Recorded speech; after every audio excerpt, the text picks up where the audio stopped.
샬롬, 오늘도 주님의 은혜와 평강이 여러분과 함께하기를 축원합니다. 오늘도 주님과 동행하시고 말씀을 묵상하고 말씀에 따라 살아가는 귀한 하루가 되시기를 주의 이름으로 간절히 축원합니다. 오늘 아침 하나님께서 우리에게 허락해 주신 말씀은 욥기 6장 1절에서 13절 말씀입니다. 욥이 대답하였다. 내가 겪는 고난을 모두 저울에 달아 볼 수 있고 내가 당하는 고통을 모두 저울에 올릴 수 있다면 틀림없이 바다의 모래보다 더 무거울 것이니 내 말이 거칠었던 것은 이 때문이다. 전능하신 분께서 나를 관역으로 삼고 화살을 쏘시니 내 영혼이 그 독을 빤다. 하나님이 나를 몰아치셔서 나를 두렵게 하신다. 풀이 있는데 나귀가 울겠느냐, 꼴이 있는데 소가 울겠느냐. 싱거운 음식을 양념도 치지 않고 먹을 수 있겠느냐, 달걀 흰자위를 무슨 맛으로 먹겠느냐. 그런 것들은 생각만 해도 구역질이 난다. 냄새조차도 맡기가 싫다. 누가 내 소망을 이루어 줄까? 하나님이 내 소원을 이루어 주신다면, 하나님이 나를 부수시고 손을 들어 나를 깨뜨려 주시면 그것이 오히려 내게 위로가 되고 이렇게 무자비한 고통 속에서도 그것이 오히려 내게 기쁨이 될 것이다. 나는 거룩하신 분의 말씀을 거역하지 않았다. 그러나 내가 무슨 기력이 있어서 더 견뎌내겠으며 얼마나 더 살겠다고 더 버텨내겠는가. 내 기력이 돌의 기력이라도 되느냐, 내 몸이 노새라도 되느냐. 나를 도와줄 이도 없지 않느냐? 도움을 구하러 갈 곳도 없지 않느냐? 아멘. 흔히들 남성과 여성의 차이를 이야기할 때 남성은 목적 중심의 삶을 살고 여성은 관계 중심의 삶을 산다고 이야기합니다. 그러니까 남성은 어떤 문제가 발생했을 때의 목적으로 이 문제를 해결하려고 그 원인과 해답을 찾으려고 먼저 달려들지만 여성은 어떤 문제가 발생했을 때 먼저 생각하는 것은 그 문제에 직면한 환경과 그 기분과 마음을 먼저 살피고 공감을 하면서 눈물도 곧잘 흘리는 것입니다. 그렇다면 우리가 어떤 문제가 발생했을 때 어떤 태도가 우선이어야 할까요? 바로 그것은 먼저 공감하는 것입니다. 과거에는 어떤 문제를 해결하는 능력이 중요한 시대였다면 지금은 공감의 능력이 더욱 중요한 시대에 살고 있는 겁니다. 요즘 한때 인문학을 매우 중요시하는 그런 때가 있었습니다. 아니, 신학에서도 인문학을 중요시합니다. 그러니까 뭘 좀 안다는 분들이 잘 모르는 가운데에서 어떻게 신학이 인문학을 말할 수 있느냐? 아니, 오늘날 신학자들이 인본주의에 빠져가고 있다 하고 매우 비판적이면서 그런 말이 나올 때마다 화를 내시는 분들이 있습니다. 아니죠. 물론 신학적인 관점에서 보면 물론 하나님의 말씀이 가장 우선적입니다. 우리가 인문학을 이야기하는 것은 우리 여호와의 말씀을 전달하려면 그 전달을 받는 사람의 마음을 알고서야 그들의 마음에 맞는 언어와 방식을 알고서야 올바로 우리가 전하고자 하는 하나님의 말씀을 바로 전할 수 있기에 인문학은 매우 중요한 것입니다. 그러니까 이게 이해가 안 되면 과학을 이야기할 수 있어요. 과학도 인문학이 중요합니다. 아니, 무슨 과학이 인문학이 중요합니까? 이렇게 말할 수 있습니다. 그러나 여러분, 과학은 인간을 위해서 쓰여져야 하기 때문에 인간의 니드, 그러니까 그 앞으로의 요구와 앞날의 상황이 인간의 마음이 어떠한가를 이해하고서야 연구의 방향성이 미래의 발전의 방향성이 전해지기 때문에 곧 인문학은 과학에서도 매우 중요하게 다스리게 됩니다. 다시 말씀드리지만 선의사 사람 잡는다는 말이 있듯이 깊이 알지도 못한 채 무슨 신학을 말하는데 인문학을 말하느냐 인본주의다라고 주장하는 분들이 있습니다. 즉 우리가 어떤 문제가 발생했을 때 우리가 말하고자 하는 목적, 즉 하나님의 말씀, 주님의 사랑, 교리적인 가르침 다 중요하고 우리의 최종적인 목적은 여기에 다 있습니다. 그러나 그보다 앞서서 그런 문제에 직면하고 있는 사람에 대해서 이해하고 공감하고서야 우리가 전하고자 하는 말씀에 힘이 있고 설득 능력이 있는 것입니다.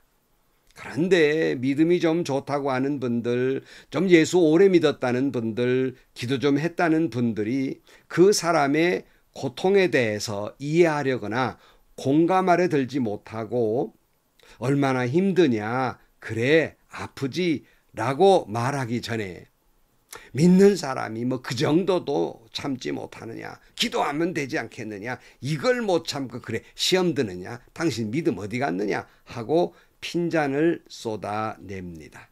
물론 이 말은 틀린 말이 아닙니다. 하지만 어떤 사람과 이야기를 하려 할 때 그 사람의 마음을 먼저 이해하고 공감하고서야 그 사람에게 맞는 말과 가르침을 전할 수 있고 그 가르침과 말이 그 사람을 또한 감동을 줄 수 있게 되는 것입니다. 다시 말하면 그 사람의 아픔에 공감하고서야 그 사람에게 전하고자 하는 말씀, 믿음이 비로소 들어가게 된다는 말씀입니다. 무조건 믿습니까? 아멘 하세요.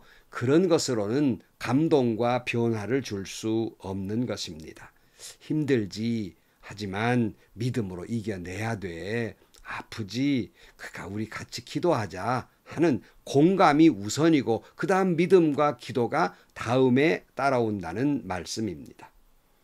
그렇지 않고 몇십 년 예수 믿었다는 분들이 이야기합니다. 당신 나랑 같이 지금 얼만큼 예수를 믿었는데 뭐 이 정도 가지고 울면서 하소연하고 아프다고 해 기도하면 되지 라고 이럴 때 믿음을 앞세우는 것은 도리어 믿음의 말이라기보다는 참 잔인한 말입니다. 더욱이 이것이 잔인하다는 말은 이 말은 틀린 말이 아니기 때문에 이 말을 듣는 사람은 반박할 수가 없어요. 하지만 깊이 아프단 말이에요. 그러니 얼마나 이것이 잔인한 말로 들리겠습니까?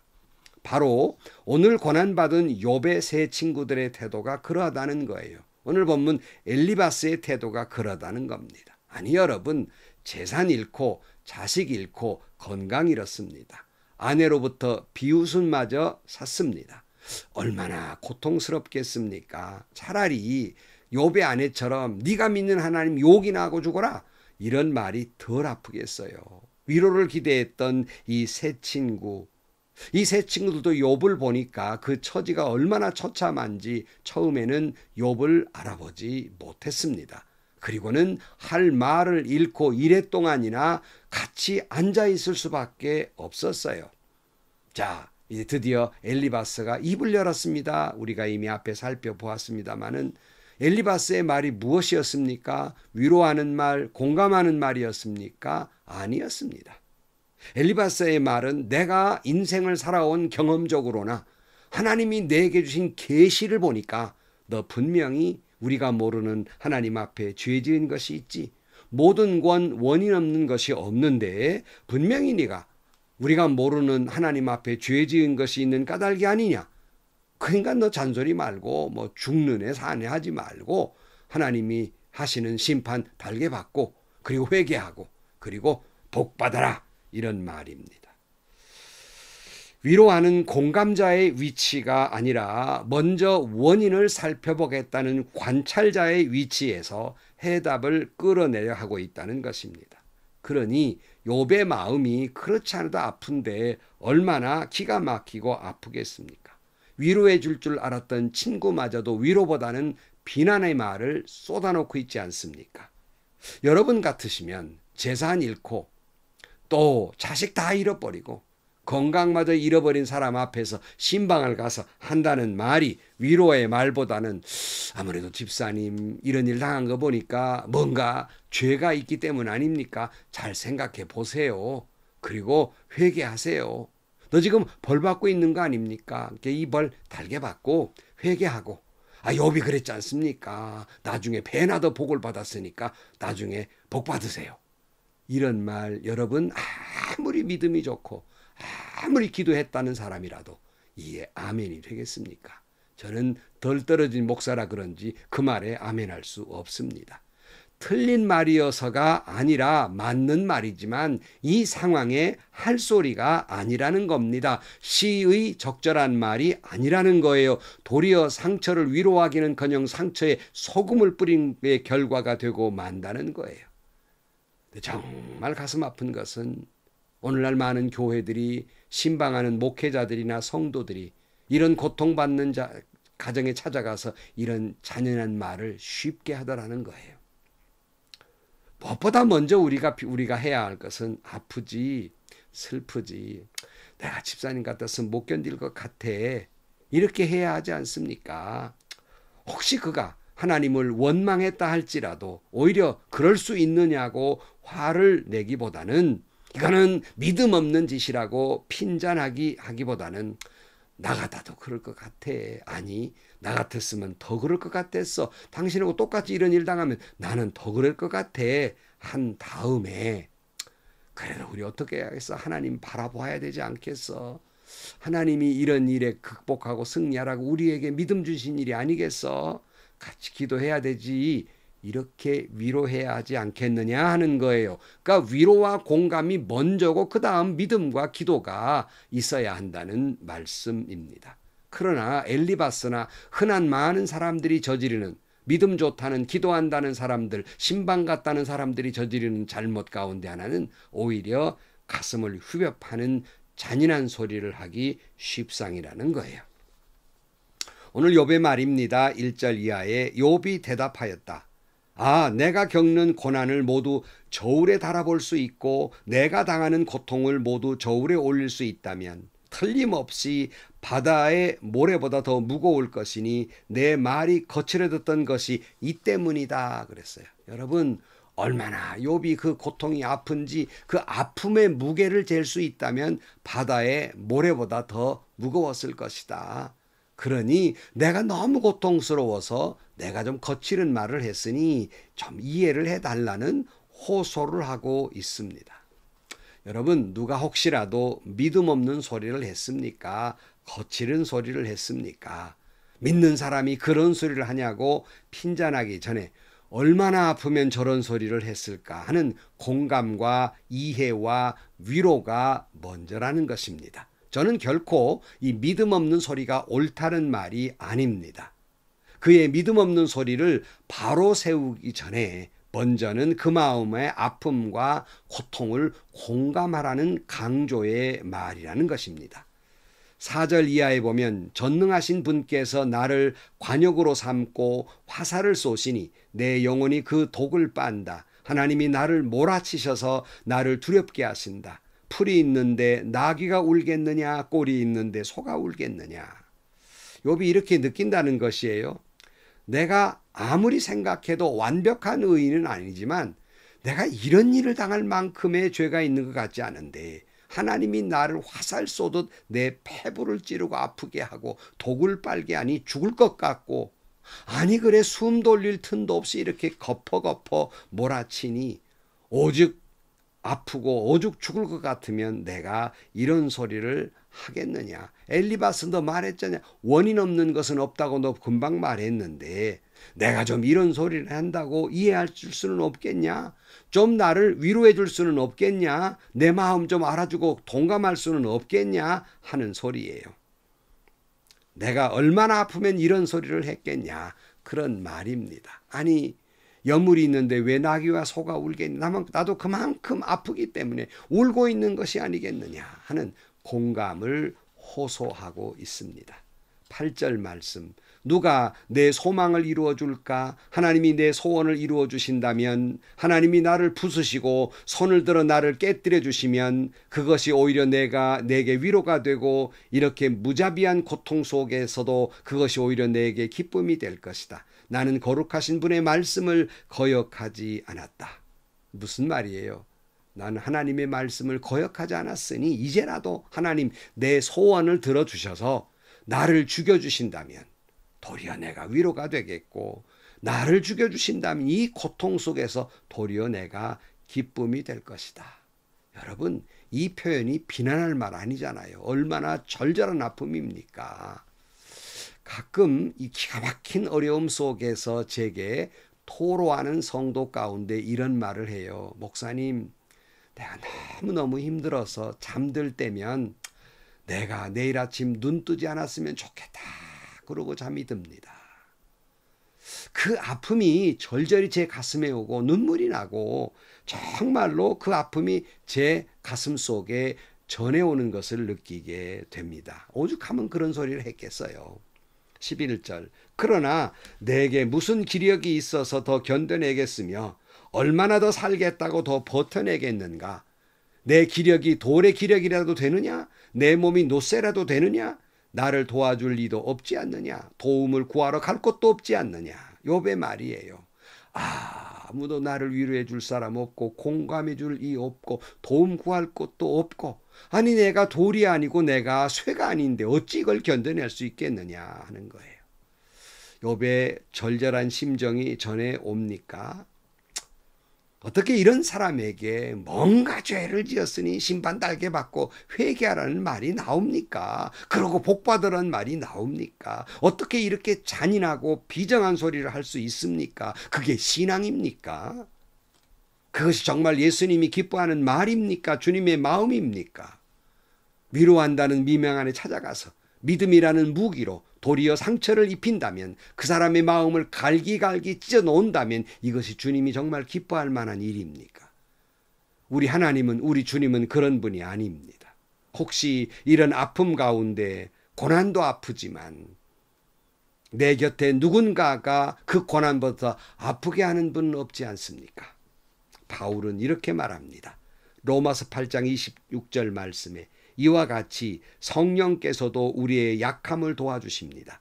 우리는 어떻게 기도해야 할지도 알지 못하지만 성령께서 친히 이루 다 말할 수 없는 탄식으로 우리를 대신하여 간구하여 주십니다. 사람의 마음을 꿰뚫어 보시는 하나님께서는 성령의 생각이 어떠한지를 아십니다. 성령께서 하나님의 뜻을 따라 성도를 대신하여 간구하시기 때문입니다. 히브리서는 이렇게 말합니다.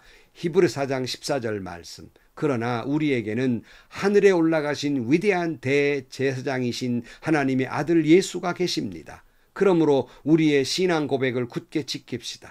우리의 대제사장은 우리의 연약함을 동정하지 못하시는 분이 아니십니다. 그는 모든 점에서 우리와 마찬가지로 시험을 받으셨지만 죄는 없으십니다. 그러므로 우리는 담대하게 은혜의 보좌로 나아갑시다. 그리하여 우리가 자비를 받고 은혜를 입어 제때해 주시는 도움을 받도록 합시다. 아멘. 기도하시겠습니다. 하나님 아버지, 오늘 또 우리 주변에 울고 있는 사람들이 있습니까? 너무 아프고 힘들어서 고통스러워하는 사람들이 있습니까?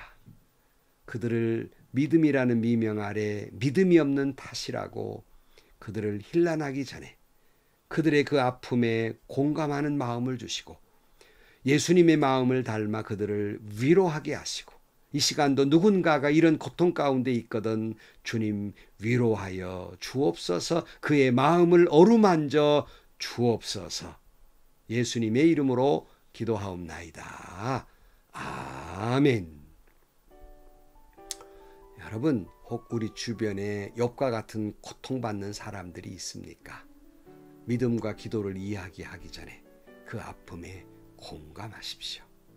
혹시 아픔 가운데 있는데 공감과 위로해 주는 사람이 없어서 더 아프십니까? 우리의 아픔을 아시는 성령이 계시고 예수님이 계십니다. 우리의 언약을 도와주시는 주님의 은혜의 보좌에 나아가는 그래서 위로받고 힘을 얻는 여러분들이 되시기를 주의 이름으로 축원합니다. 오늘도 행복하시고요. 좋은 일이 가득한 하루가 되시기를 주의 이름으로 간절히 축원합니다.